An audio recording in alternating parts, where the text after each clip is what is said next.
Once a giant, always a giant. For me, it's only a giant. What's going on, YouTube? This is going to be, I don't even know which mock draft this is going to be. This is probably my fourth official, channel mock draft. Obviously, I've done a lot on stream. I usually do those every Sunday. If you guys are interested, every Sunday around 5 to 5:30 p.m. I'm usually doing some kind of a mock draft or some kind of Giants talk. But this is my general NFL mock draft. I'm going to go one round. A lot of things have changed lately. We have not made a mock draft on this channel since the whole top 10 trade thing, an official one. So I wanted to get right into this and see what players will fall, what players will, pretty much be at the same spot. So without any further ado, let's get into it. So we all know, let's not overcomplicate this. There's no long explanation needed, and Kyle Pitts has been moved up to the number 2 player in the entire draft. That's wild. But Trevor Lawrence, it's not I'm thinking. I think he will be on the Jaguars. He'll be there. It's just not a discussion. And then when we get to the number 2 pick, it's not necessarily what I want. I just think that at this point, Zach Wilson to the Jets is a complete lock. It's happening. I think Justin Fields is the better player, but Zach Wilson to the Jets is happening. I think that's just who they're after. I mean, after his pro day, people, ranted and raved about his pro day, about how good it was. He can throw off any platform. He probably has a little bit of a higher ceiling than Justin Fields. He doesn't have the running ability, but he has that higher ceiling as far as throwing the ball off of different platforms. So Zach Wilson will be going number 2 to the Jets. I just don't see how that won't happen. And here we go. This is really the start of the draft, in my opinion. We don't know where the 49ers are going to go. We know they're not going Penei, Sewell, or Kyle Pitts. They're going quarterback. Justin Fields is there. Trey Lance is there. I'm glad that PFN still has Justin Fields ranked as the 3rd best quarterback at least. But when you look at these two, I really can see any one of these quarterbacks, even Mac Jones, succeeding in this 49ers offense. It's just really about what what Kyle Shanahan wants. And I think Kyle Shanahan is going to go after Trey Lance just because of the potential. He's only played 13 games, and he's already being talked about as a top 5 pick. So I think Trey Lance is probably the perfect opportunity for Kyle Shanahan to develop this guy. He doesn't have a bunch of reps. He doesn't have a bunch of coaching. So that way you can pretty much mold him into the quarterback you want using those physical tools. And he's got a lot of those physical tools. Now, like I said, Justin Fields is the 2nd best quarterback on my draft board. But I'm thinking of what will really happen. I'm thinking of what I think really might actually happen. So that's why I sent Trey Lance to the 49ers. Now with the Falcons could very well take Justin Fields. They could be all in on Justin Fields, and once he passed number 3, they could take Justin Fields. But I just don't have enough evidence to say that they'll take him. I mean, I've seen a lot of rumors about them talking to Kyle Pitts, and I think that Kyle Pitts, I don't think he makes the most sense there. I don't think it really changes their team because their offense wasn't really a problem. They need a running back, but even with Todd Gurley, they were really good on offense. With Calvin Ridley, and once Julio comes back, they're going to be ridiculous on offense. So does it make the most sense? No, but it seems like teams are valuing Kyle Pitts' skill set so much that he's going, obscenely high. I mean, I think he's more than a tight end, but I just think this is really high for him. Now, I'm talking about this and everything that I've said about this, it just seems like it makes too much sense from what I've heard that the Falcons will take Kyle Pitts, but it doesn't make sense to me at all. And since it doesn't make sense to me at all, I think that the Falcons will take Justin Fields as their quarterback of the future. I talked all that about Kyle Pitts, but I still think that the Falcons will take Justin Fields if he's there at number 4 as their quarterback of the future. Or they might take Trey Lance because they feel they can develop him. But it seems to me, I just can't see Kyle Pitts going to the Falcons because they need defense so badly, or they need a quarterback of the future. And since I'm not really going to do trades, it makes the most sense just to give them their quarterback of the future. Now with the Bengals on the board, man, this is a difficult move. A couple months ago, it wasn't difficult because Penei Sewell was a slam dunk pick. And mind you, this isn't what I'm doing. This isn't, I would say it's a mix of what I would do and what I think will actually happen from what I'm hearing from all these news. I've been trying to keep up with the draft news as much as I could.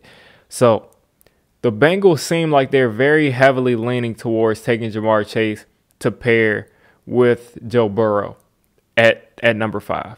It really seems like they're leaning towards that. And Penei Sewell, even though he's a great prospect, he's an elite prospect, he's not necessarily ready to step in and be an elite pass protector day one. He's going to have his struggles. He just will. He's not as pro-ready as Rashawn Slater, who also should be in consideration here because maybe they bypass both of them and take Rashawn Slater. I mean, teams overthink this all the time. And I think I think Joe Burrow is going to get through to them, and I think they will take Jamar Chase. I just think Joe Burrow has been telling them over and over again, get Jamar Chase in here. We're going to be special. You pair him with T. Higgins, and you got Tyler Boyd in the slot. That receiving core is finished. You don't need anything else in this draft for that receiving core, maybe until like the 4th or 5th round. 2nd round, they are 100% going offensive line, maybe Liam Eichenberg. Some tackle they're going to have to take in the 2nd round if they want to do this. And mind you, if I was making this pick, I would still take Penei Sewell or Rashawn Slater. But I'm thinking that Jamar Chase will go to the Bengals because it seems like it's written in stone at this point. Now with the Dolphins, they probably wanted to take Jamar Chase. And since he goes one pick before them, they probably were thinking Jamar Chase or Penei Sewell. And, since he goes one pick before them, I would say that, obviously they can't take him anymore. But Penei Sewell is still there available. And Kyle Pitts could possibly go here. Because I think if Kyle Pitts doesn't go here, the next spot he could go at is number 10. And I do see him as that top-tier prospect. And I'm thinking that I want to send, because they have Gesicki there. I'm gonna send them Penei Sewell. I'm gonna say that the Dolphins take Penei Sewell. They need some help there. I don't care what anybody says. Some Dolphins fans try to say they don't. I think they need help at tackle. And if you don't want to play him at tackle, you can play him at guard. That dude is a future all-pro caliber talent in this league. So with the Lions here, they need to take a receiver. Now they have Hawkinson. And they drafted him top 10. And it hasn't really shown that he's worth a top 10 pick. But Kyle Pitts is a tight end, but he's a lot more. And Kyle Pitts is kind of, bumping into my radar right now because they lost Kenny Golladay. Kyle Pitts is, about an inch taller, about 25 pounds heavier. So he's not necessarily the same guy, and he's not going to play receiver every down. But I'm thinking that 2 tight end set could work out for him, especially since Kyle Pitts will play a lot in the slot and a lot outside. But they need receivers. They really need actual receivers on their team. So I'm thinking that it's between Waddle and Devontae Smith. And I think you want your outside guy. Waddle is a slot. He can play on the outside. Don't get me wrong at all. I think he can play on the outside. And I have him ranked over Smith. And Smith is falling. So where would he go? I'm just going to go out on a limb and I'll say that the Lions will take Kyle Pitts. And I know some people are going to disagree with it, but I think Kyle Pitts is so versatile and they need weapons that you just take him there. It's great value there, especially when some people think he's going to go at number 4 to the Falcons. I know some Falcons fans probably clicked off of this video because they don't want to take a quarterback, but I think that they won't pass on that opportunity. And then at number 8, yes, 5 quarterbacks will go in my top 10. I think Mac Jones is going to be here. And if Mac Jones doesn't go to the Carolina Panthers, I think somebody else will trade up. Maybe the Patriots, maybe one of these other quarterback needy kind of teams. Maybe Washington trades up. in front of them or, behind them if he falls and takes Mac Jones. But since I'm not doing trades, I think 5 quarterbacks will go in that top 10. It seems hard to believe, but I just feel like that's what's going to happen. And then with number 9, I'm going to take Rashawn Slater for the Broncos. I think they could use that help. Or did I already take Slater? Yeah, he's just gone. And this kind of sucks as a Giants fan because he was one of my options at number 11. But I just think that Rashawn Slater, he's starting to get kind of the respect he deserves as a top offensive line talent. Before, he was kind of bunched up in that second group. And now he's starting to actually get that respect he deserves, and I think he can find a spot on that Denver Broncos offensive line. And with the Cowboys, it's a no-brainer. There's no Kyle Pitts here. There's no Slater here. There's no Sewell here. I sent him to the Dolphins at number 6.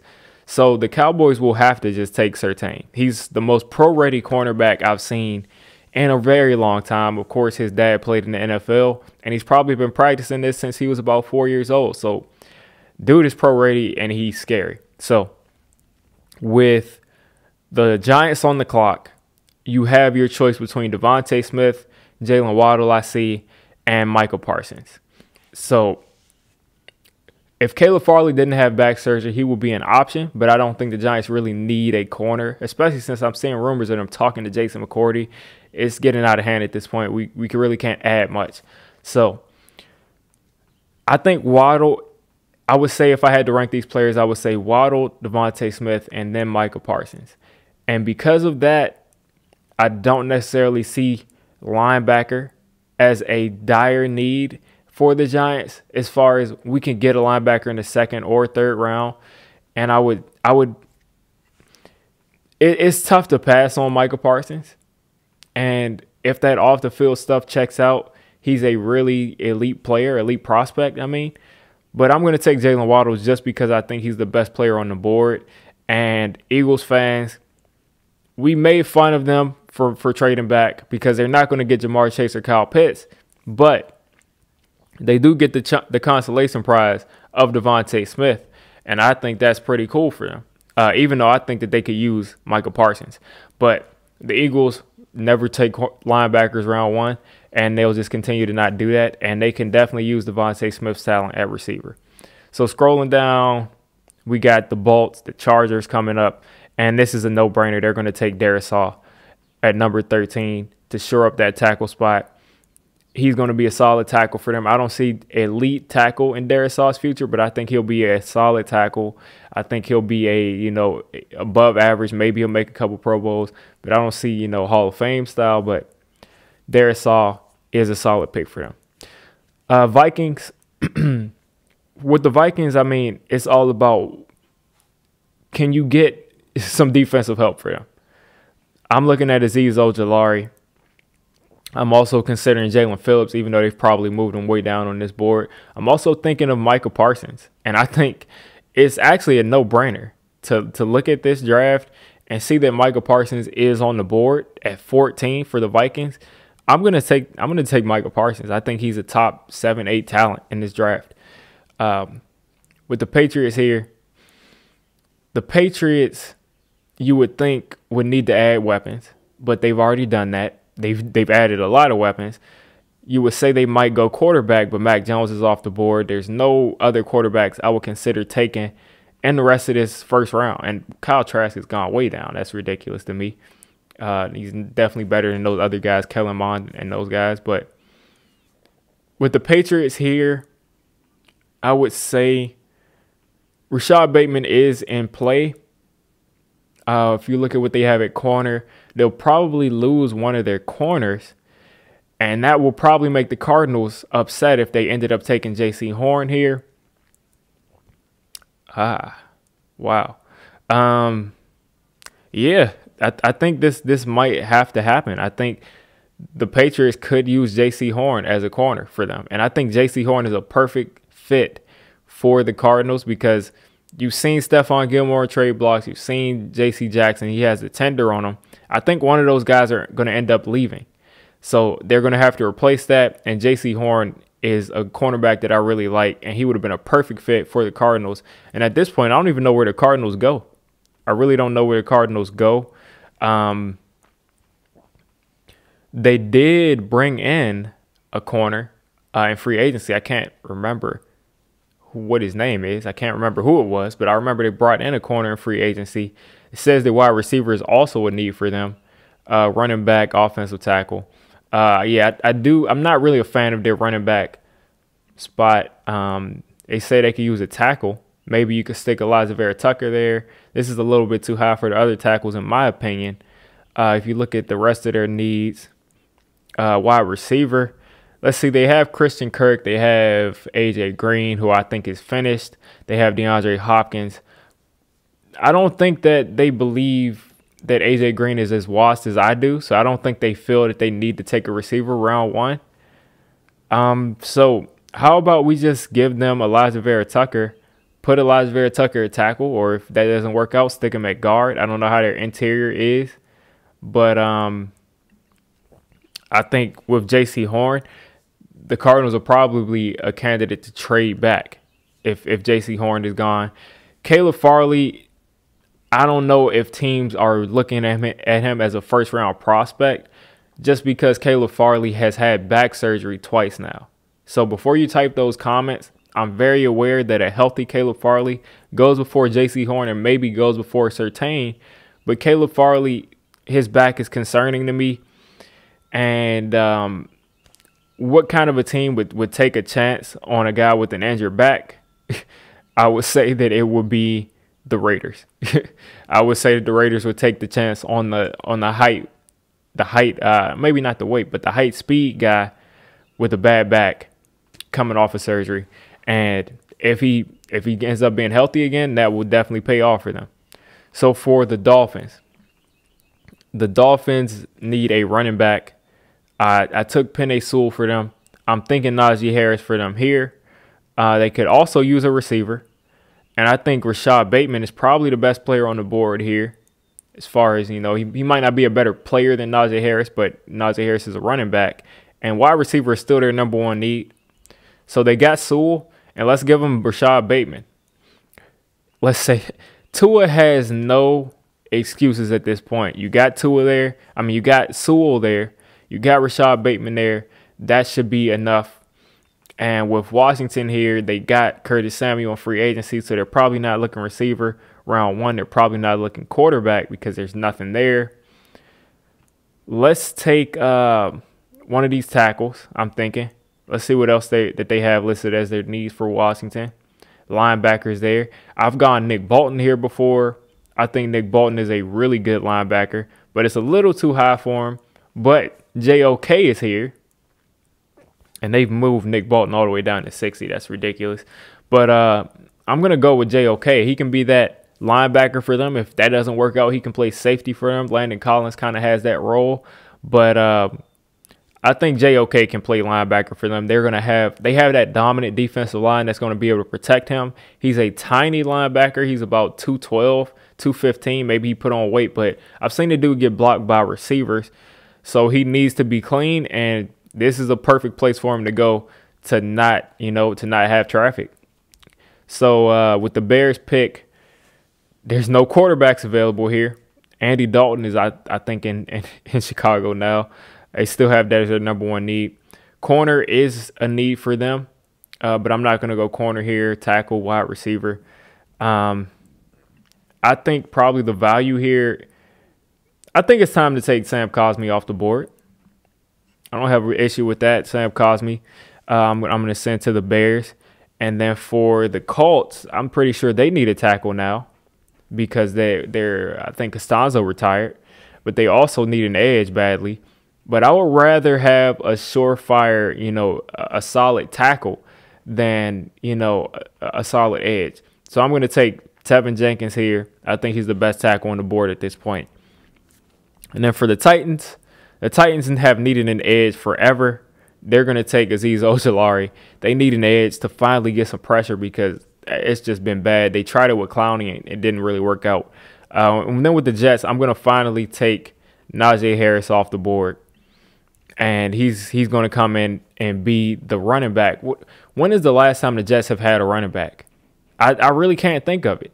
Le'Veon Bell was there. He had, probably 1 or 2 good games, but overall that contract was a mess because he never really lived up to it, or even as a starting caliber running back, he was always hurt. So he finally gives them a good running back for the Jets that they just have not had in years and years and years. And then with the Steelers here, now this pick scares me as a Giants fan because I've been looking at getting Wyatt Davis in the second round for the Giants, and this is a perfect spot for him to go to because I think he's the best guard in the draft, best pure guard in the draft, even better than Vera Tucker. Vera Tucker just gives you that flexibility.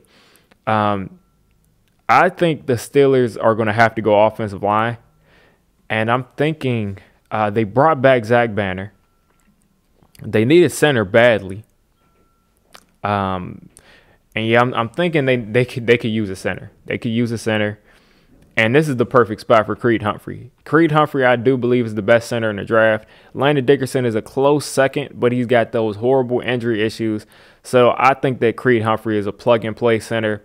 Just, stick him there at center. You're not going to see much difference over the long haul from him and Pouncey. And that's a lot saying because I think Creed Humphrey is just that good. And then with the Jaguars, they didn't get their tight end in free agency. Pat Freiermuth right here, I think is still possible, even though they have him ranked so low. I think Pat Freiermuth is possible here at 25, but I think beyond that, when you look at like the value of a tight end and a safety like Trayvon Moehrig, is there that much of a difference in value between safety and tight end? They kind of are those interchangeable positions. Who would I think is the better player between Moehrig and Pat Freiermuth? I would say Pat Freiermuth. So the Jaguars finally get their tight end. I've seen Jaguars fans going crazy about tight ends, and I think Freiermuth is a first-round level tight end. I don't know why he's ranked so low, but I think he's a first-round level tight end, and I would not have an issue with this pick if I was a Jags fan at 25. So with the Browns here, everybody knows how I feel about Rousseau. If you don't, I don't think he's that good.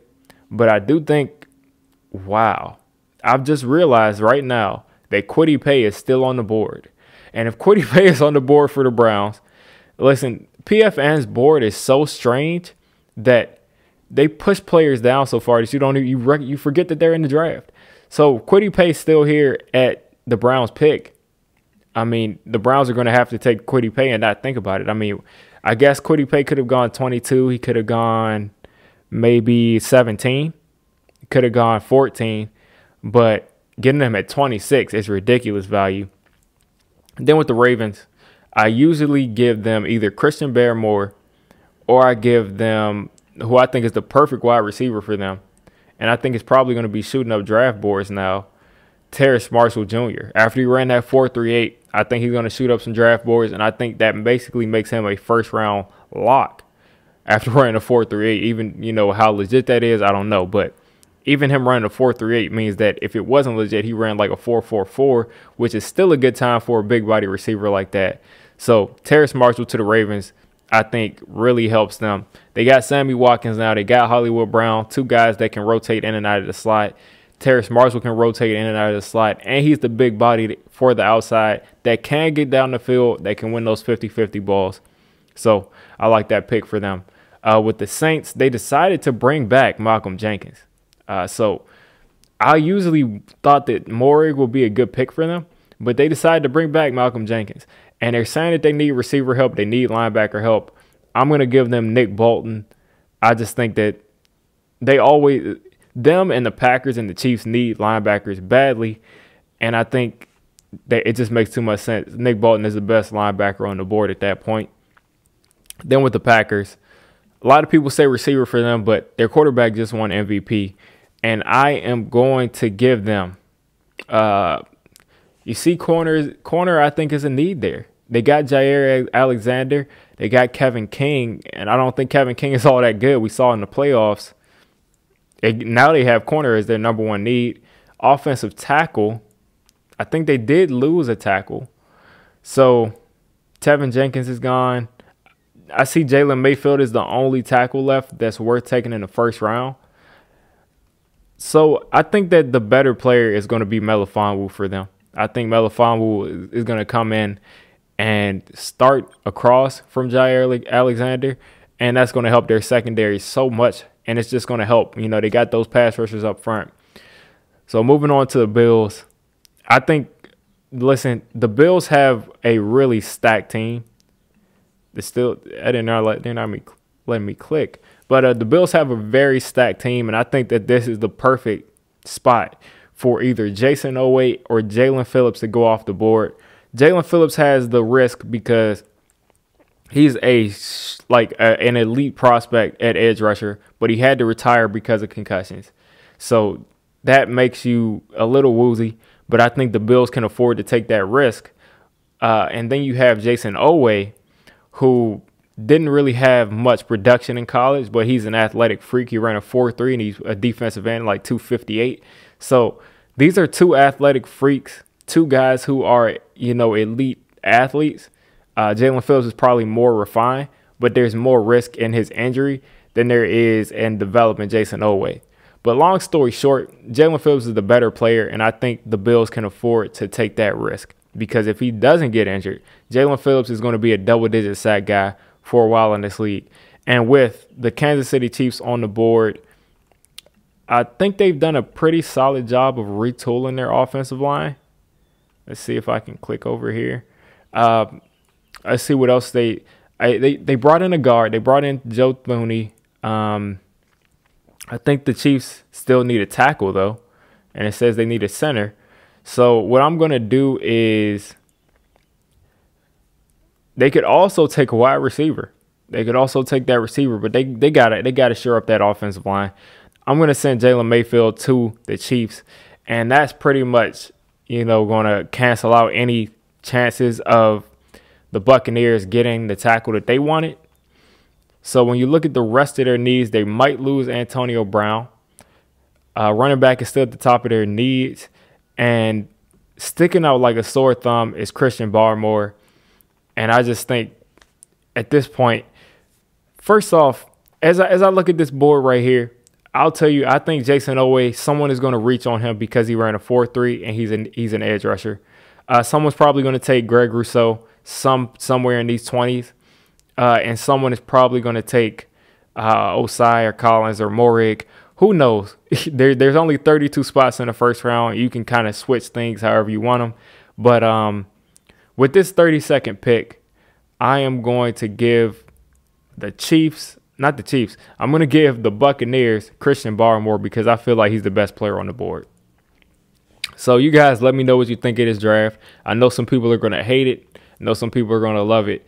Did your team get who you wanted? Did I completely, you know, botch what your team's needs were? I know a lot of people aren't going to like that Cardinals pick, but let me know what you think. So if you made it this deep into the video, I'm calling you a D6 Squad member. If you're a D6 Squad member, you got to hit that subscribe button. You got to turn on that notification bell. And listen, I make all kinds of content for NFL teams, so if you're not a Giants fan, don't worry. I'll cover your team. If I'm not covering your team, let me know, and have a good one.